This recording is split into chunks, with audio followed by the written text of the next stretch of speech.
Thank you everyone for returning so promptly after lunch. And as I mentioned before lunch, we had to shift program because Boubou has another meeting that he has to attend this afternoon. And we're very fortunate that Carl Rombo, also the parents representative, he was able to come earlier. So now we will hear Boubou and first, and Boubou Hallberg is a neonatologist and the new head of the Department of Neonatology at the Karolinska, the 3 units. And his research background is neuroprotection. And so that's very fortunate that he's interested in brain. Thank you very much. And you will talk about the new way of steering neonatology. Thank you. So thank you for inviting me and letting me be here. So I would like to take you through these 30 minutes and discuss something that I think all of us will, within a couple of years, facing more in reality. It's a system of looking into what we are doing on quality-based steering of our units. For those who were in Hot Topics in December, there were a whole session on quality improvement on that session. And we have been lucky here in Karolinska to be able to pilot a project during 2 years since May 2014 on value-based healthcare and extreme prematurity. And as you know, we have a system of NICUs here. So we have 3 departments, one in Danderyd, one in Huddinge, and one in Solna. And we have been extremely fortunate to rebuild all of the 3s.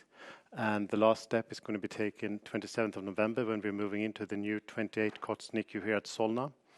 We have a 32 cots NICU at Huddinge, and we have 28 cots at Danderyd in 2 floors. So NICU design-wise, we are happy and having a great opportunity.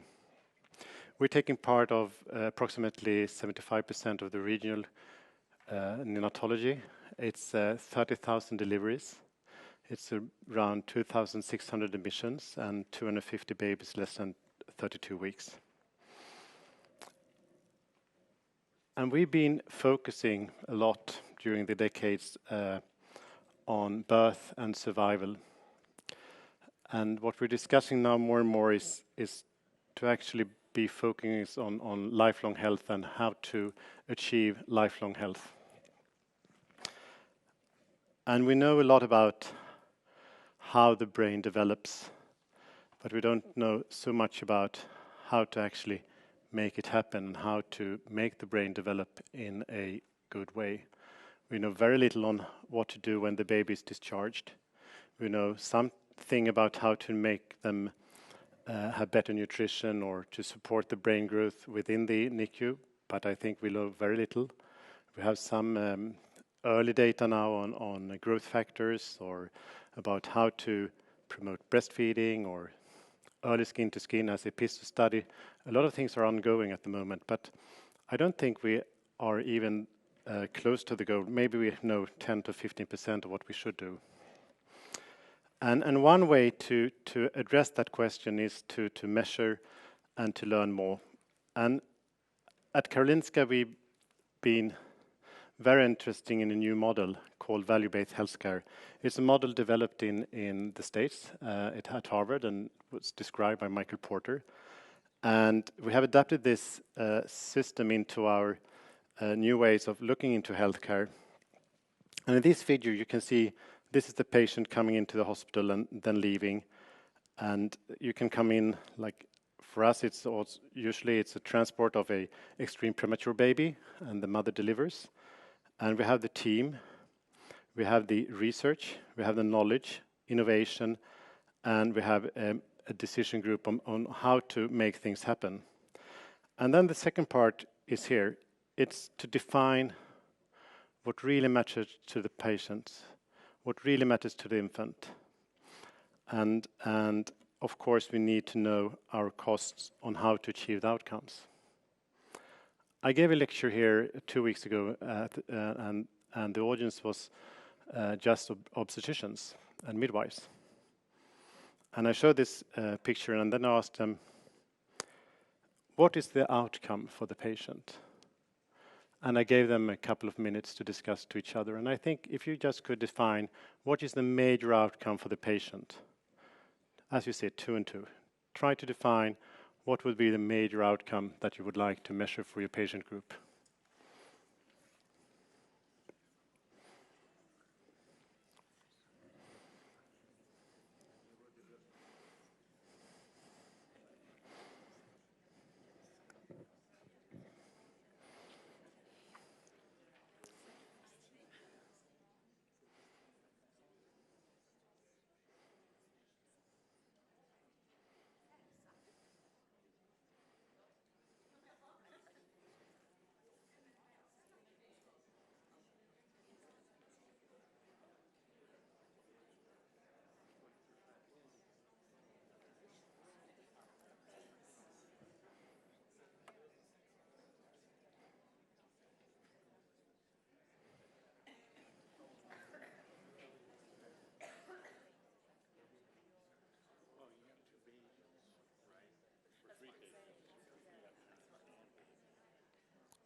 So first you have to define the patient. Who is the patient? For us is the extreme premature baby. But for the OBGs, the mother was a patient. So we just, on the first question, couldn't get further because they couldn't actually define the patient. And then they had really problems in trying to define a good outcome for the patient because they didn't know about long-term outcomes or short-term outcomes. And I would like to ask you, Carl, what would you say would be the major outcome for a patient? You're a parent. Well, of course, I mean, the baby is dependent of its family. So even though, I mean, the best thing for the family would be like having a healthy baby, of course. But I would say like having a premature baby is a strengthening process, but still, if life would look exactly the same afterwards, but with addition, with the baby, with an addition of a baby, that would be sort of my perfect outcome, I think. So it's very important to involve the parents in this defining the outcome. And this is also part of the model. I don't think, I mean, we have already discussed a little bit here, and some of you have maybe said survival. Another one would say health at 2 years. A third one would say at 15 years. And if you come back and ask the patient, what would they define the major outcome? And we stand on 5 key elements here. You need a patient group to actually be able to work in this way, and you know your patient flow. And then you also need interprofessional and interdisciplinary teams. And I said you also need to involve the patient in the care process. And then you would need transparent and reliable outcome measurements. You need to know how to work with improvement within your ward. And we are at the moment launching this model for the whole hospital here at Karolinska. And a patient group, that is a well-defined group. And I think for neonatology, it's very easy to define the groups. You can have less than 28 weeks. You can have less than 32 weeks. You can have HIE babies, or you can have stroke babies. So I think this way of working is actually very good for neonatology. And then you need to put together a management team that is focusing on developing the care. And it should be both interprofessionally and interdisciplinary, and continue a advocate for the patient, or in this case, we also involve the parents. And then you need to have good measurements and make it easy to measure, work with improvement, and then make decisions. So what and how are we doing it?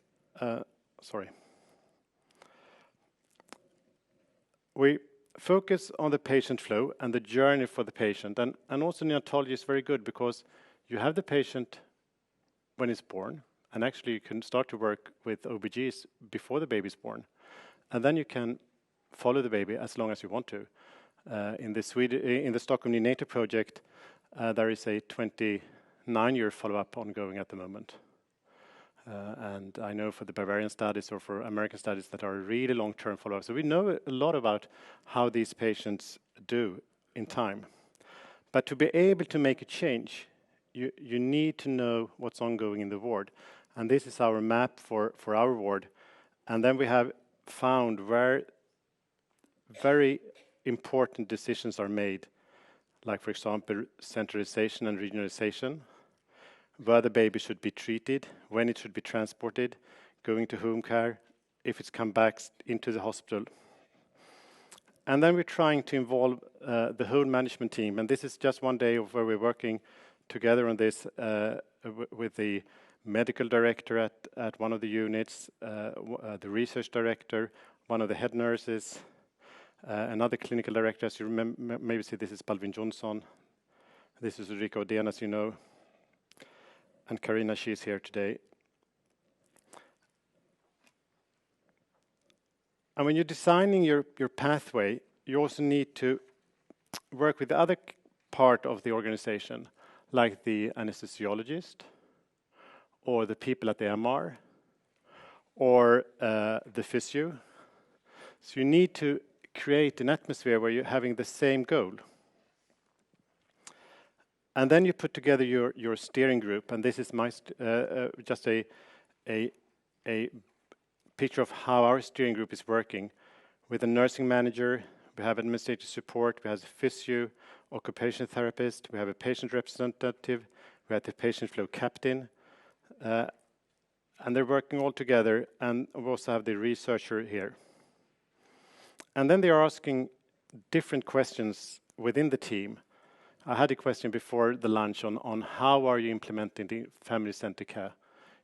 By making it part of the whole management team, you can do it. And then you have to put different questions, like, have we defined the outcomes? How can we improve the outcome for the patient? Which is the best method to do it? And do we have the resources? And then you put up a digital steering card where you actually can follow and measure what happens. And we have a couple of them different from different parts of the hospital. And this is for ischemic stroke. And we just move into the way that we are moving here at Karolinska. So we started with defining in neonatology 3 main outcomes. Improved number of patients with healthy survival. Focusing on 0 patients with hypothermia within 12 hours after birth. And we also, because we have a problem, and maybe you don't have, but we have a problem with hospital-acquired infections. So we also wanted to reduce the rate of hospital-acquired infections. And why did we choose these 3? Because we think if we improve the number of healthy survivors without any morbidity, of course that would be improving in long-term health. That is hard to achieve, but we have trying to do that. To reduce the number of patients with hypothermia during the first 12 hours, why would we choose that? Because that involves the whole team that is taking care of the patient at the beginning within the 12 first hours. Epistos is part of that project. You could easily measure. It's easy to measure temperature. Most nurses would say, well, temperature is not a problem. We have a good control over temperature after delivery. And the third one here, of course, is about morbidity and costs. If you reduce length of stay while reducing hospital-acquired infection, that would be a better outcome. So you choose your target, and we choose, for an example here, lower the amount of infections. And then we're working in a way where we're trying to identify the main activities,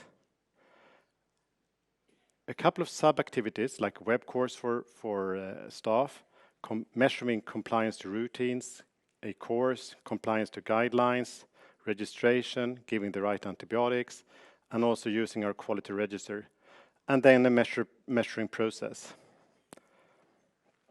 And by doing that, we've been able in 2 years to reduce, and Stina showed one of the previous and first measurements of that, in the morning, that we were able to actually reduce the number of infections per 1,000 catheter days within a new program between 2014 until 2015. So we have a lower incidence of hospital-acquired infections now, and that is by ensuring basic hygiene routines, focusing on safety and catheter use, and also ensuring the eradication of infections. So by putting in measurement into the way that we are steering, we are making improvements. And then we were discussing with each other, could we maybe do this for temperature too? And we gather all the data we had. It's 7,400 babies. Sorry, this still is in Swedish. But if we concentrate on here, on this slide, you can see before we started the program, only 40% of the patients had a registration of temperature within the register. And after 2014, we have around 78% with a temperature registration. So the first thing you have to do is to actually ensure that you have the right data within your group. And why should we focus on temperature? We all know that temperature is important. And these are the figures for Karolinska. I'm not proud of them, but I show them. These are patients within range. And these are patients outside of range the first 12 hours of life. And the red dots are the dead ones, and the blue dots are survival ones. I wouldn't say that Karolinska has a process in place for keeping babies alive with the right temperature. I would argue that we should actually do a very hard job. But when I first asked the staffing nurse, the nurse staffing, and then they said, well, temperature is not a problem. We are doing the right things, and we know that. And how should you know that if you're not measuring? And while actually showing the data, you can see, well, we are not doing a very good job here. We have a huge amount of improvement within this group. And then you can couple it to things like we really think matters, like survival. And these are our babies that are dying. So these are 59 cases. And then you have the survival or the death curve here, which is an absolutely hard way of looking on data. But these are percentages when the baby, all of the babies, when do they die? And by doing that, you can see that most patients actually die the first day of life, and very few die after 120 days. And if you couple that data into temperature, you can see that the amount of babies that are out the range, the normal range, so the babies should be within the blue. You can couple and linking the risk of death by measuring the temperature. And then you can start to run your unit and look into data with statistics and follow if you actually have an improvement. So these are the data before 2014, and these are 2015 data. And you can see just by starting to measure them, we didn't do the same thing yet as we did for hospital-acquired infection. We haven't put a new program in place. We're working on it at the moment to make the improvement during next half year. But you can see just by starting to measure temperature, we have an improvement here. And these are the number of patients within target, and you can see that there are more days where the patients are within target than before we started to do it. So I think we could say that while starting to measure things, we could actually improve. We now have the opportunity to work with a international federation of value-based healthcare called ICHOM, and they just wanted us to take part of being a reference group in childbirth and pregnancy to define which are the best outcome measurements.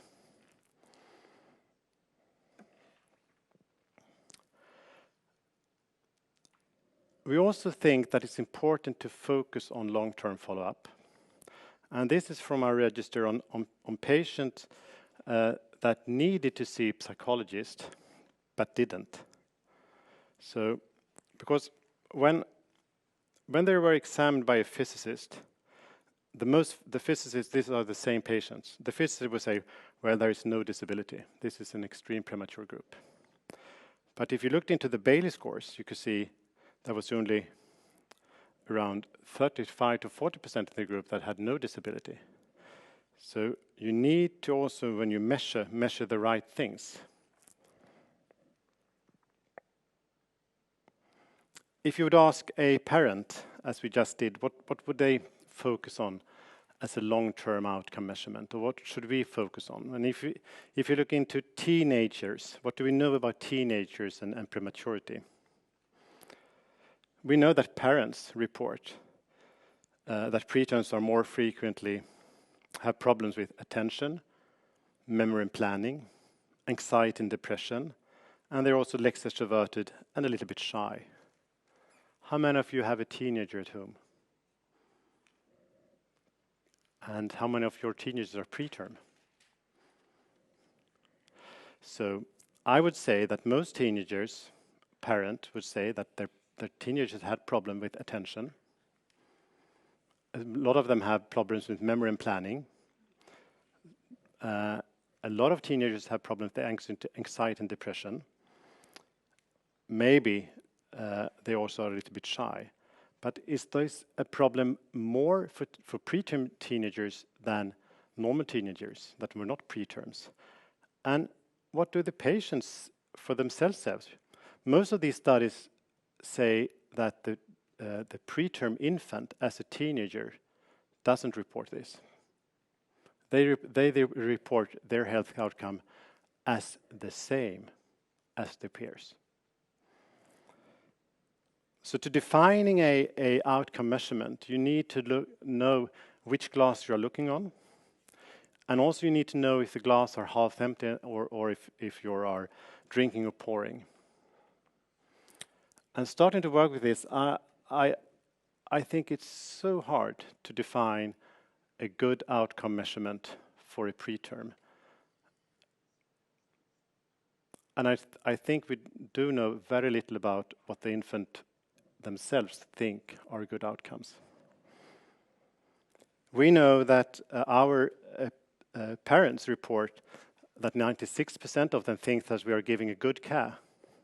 We're also measuring participation and care and decision making. And 90% of our parents report when we ask them that they are happy with the participating in care and in the decision making. And 95% of our patients would actually recommend us as a caregiver. And these are amazing data, of course, but there are still a lot of things to do. So I would write up with that and also open up with possibility to put another couple of questions, because I think we have another 5 minutes. So thank you.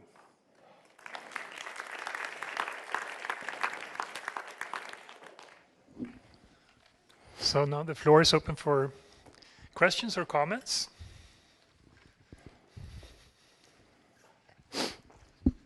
Please introduce yourself.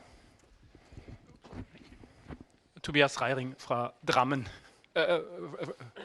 Excuse me. I have a question. Why wasn't a target breastfeeding, for example? Because breast milk is known to give more intelligent babies and prevents from infections or rehospitalization in the first year of life. So I didn't show all the data. We have a steering card of approximately 30 different outcomes, and one is, of course, breastfeeding. But we chose these three main to actually make a. We wanted to make. We wanted to reduce the number of infections because they are killing babies, and we wanted to focus on hypothermia. So, but of course, we are following breastfeeding and the number of fully breastfed infant at term, and we're also trying to capture the data 6 months. Ann-Charlotte Smedler, I'm from the Department of Psychology in Stockholm University, and I've also worked on follow-up on the Stockholm Neonatal project. I would argue with you, and maybe this wasn't your point at all, but I think there is substantial evidence, not just in our studies, but overall, that there is a document relative deficit in attention and memory in the preterm, in a preterm cohort, if we're speaking of the very and certainly the extremely preterm group. Of course, I agree with you that there is reports, but when you look in the data where you have self-reported, so that was my point. That's actually often the case in any clinical group, that objective measures and parents are often more concerned than the patient. So that was your point. Okay. So my point is, how should you build a steering card? What should you aim for? What should you measure to improve? Of course, you can measure a Bailey score at 2 years and then try to improve the cognitive outcome. But we need to stay in focus on, if we don't focus on survival for the first time and survive without morbidity, we will not improve in the long term. Okay, but you would still think... Because there is a discussion, and it's been ongoing in Sweden, and I think it's ongoing everywhere in the world. Where is the borderline of viability? When should we make the decision? Yes. And how should we follow those data? And we need to capture them, and we need to do the best for supporting the brain to grow. And we need to be possible to make those judgments on the right data. And most of us don't have data in clinical routine. There are research data, but this is a way to put in data in clinical routine for every patient, not just those who are part of studies. Okay, thank you.